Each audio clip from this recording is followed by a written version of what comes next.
नमस्कार भक्तों, स्वागत है आपका हमारे धार्मिक चैनल में। आज हम बात करेंगे अजा एकादशी व्रत की, जो भाद्र मास मास की कृष्ण पक्ष की एकादशी को आता है।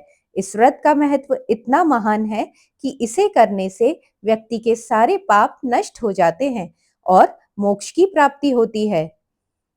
शास्त्रों में कहा गया है कि एकादशी का व्रत करने से मनुष्य अपने जीवन के पापों से मुक्त हो जाता है। भविष्य पुराण और पद्म पुराण में इस व्रत की महिमा विस्तार से बताई गई है। भगवान श्री कृष्ण स्वयं युधिष्ठिर महाराज को कहते हैं कि हे राजन, अजा एकादशी का व्रत करने से मनुष्य जन्म जन्मांतर के पापों से मुक्त हो जाता है और उसे वैकुंठ धाम की प्राप्ति होती है। इस दिन व्रती को उपवास करना चाहिए, भगवान विष्णु की पूजा करनी चाहिए और पूरी श्रद्धा से कथा सुननी चाहिए। व्रत की विधि क्या है, आइए जानते हैं। सबसे पहले हम एक पीले रंग का कपड़ा बिछा लेंगे।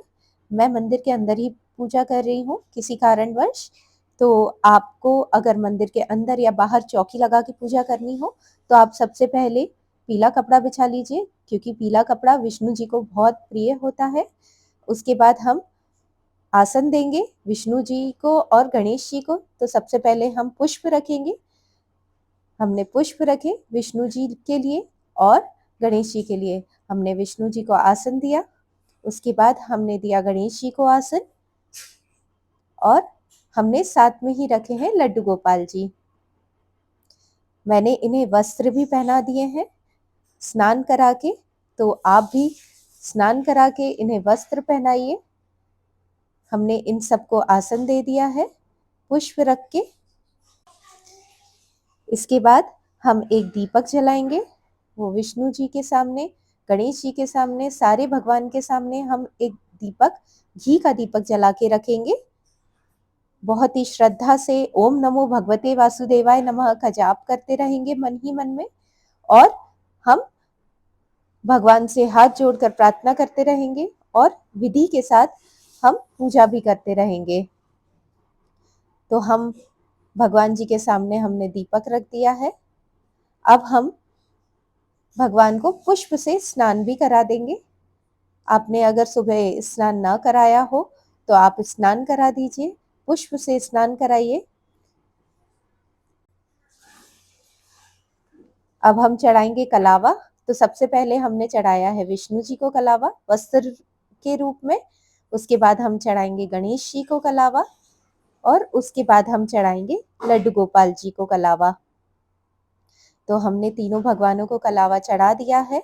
अब इसके बाद हम लगाएंगे तिलक। तो हमने हल्दी और चंदन का तिलक लगाया है। हल्दी क्योंकि विष्णु जी को बहुत प्रिय होती है, तो उन्हें हमने हल्दी का तिलक लगाया है। और हम लगाएंगे लड्डू गोपाल जी को चंदन का तिलक। गणेश जी को लगाएंगे सिंदूर का तिलक, क्योंकि गणेश जी को हल्दी नहीं चढ़ती है, तो हम सिंदूर का तिलक लगा देंगे गणेश जी को।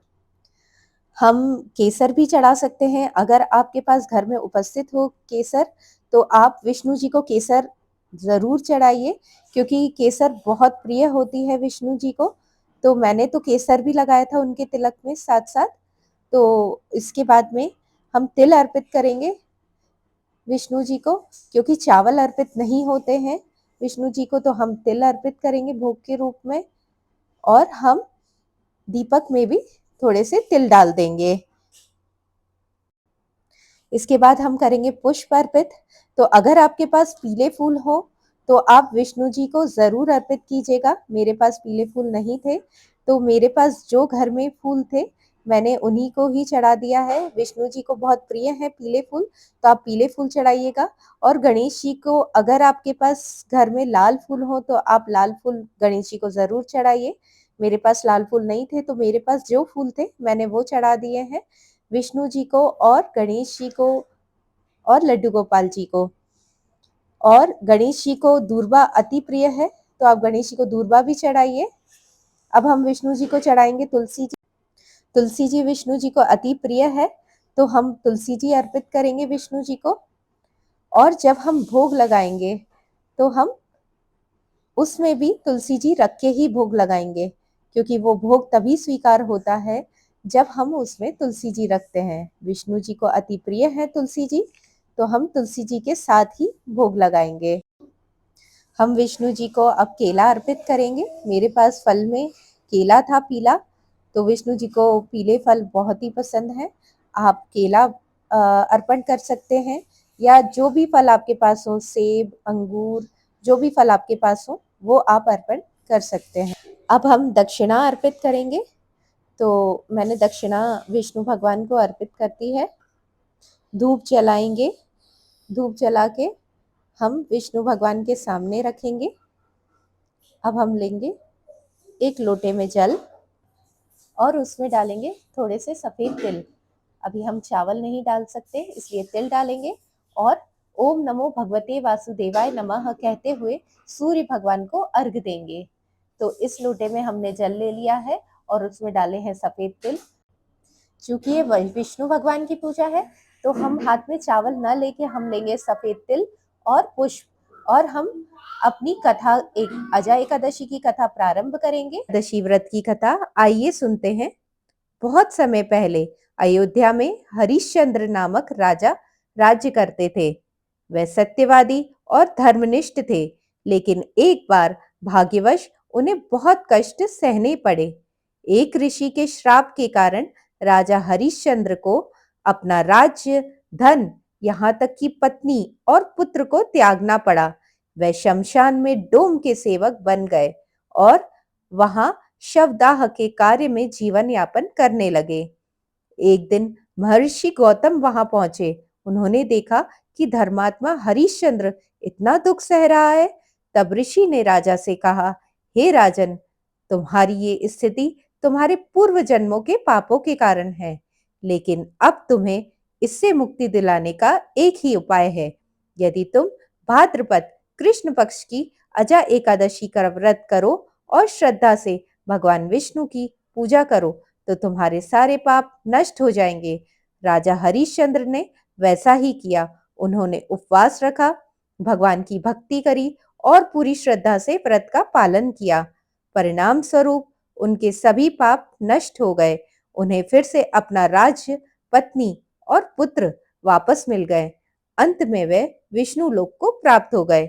इस प्रकार एक अजा एकादशी व्रत करने से मनुष्य के सभी पाप नष्ट हो जाते हैं और जीवन सुखमय हो जाता है। भाइयों और बहनों, अजा एकादशी का व्रत केवल एक धार्मिक परंपरा नहीं है, बल्कि आत्मशुद्धि और मोक्ष का मार्ग है। यदि श्रद्धा और भक्ति से किया जाए तो जीवन में दुख, दर्द दूर हो जाते हैं और अंत में ईश्वर की कृपा प्राप्त होती है। आइए हम सब भी इस व्रत को श्रद्धा से करें और भगवान विष्णु की भक्ति में लीन हो जाएं। अंततः हमें भगवान विष्णु जी की आरती करनी चाहिए। सबसे पहले हम गणेश जी की आरती करेंगे। जय गणेश, जय गणेश, जय गणेश देवा। और फिर उसके बाद हम करेंगे विष्णु जी की आरती।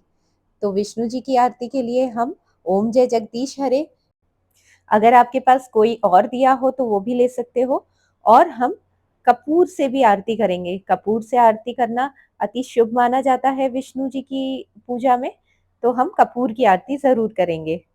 3 बार पानी घुमा के ओम नमो भगवते वासुदेवाय नमः।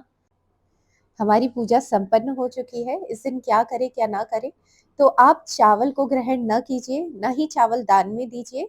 आप अन्न की कोई भी चीज दान में दे सकते हैं। वो पीली से, अगर पीली होगी तो बहुत अच्छा है, जैसे पीली दालें होती हैं, तो आप वो चीजें दान में दे सकते हैं। और आप हाथ जोड़ के भगवान जी से क्षमा मांगिएगा।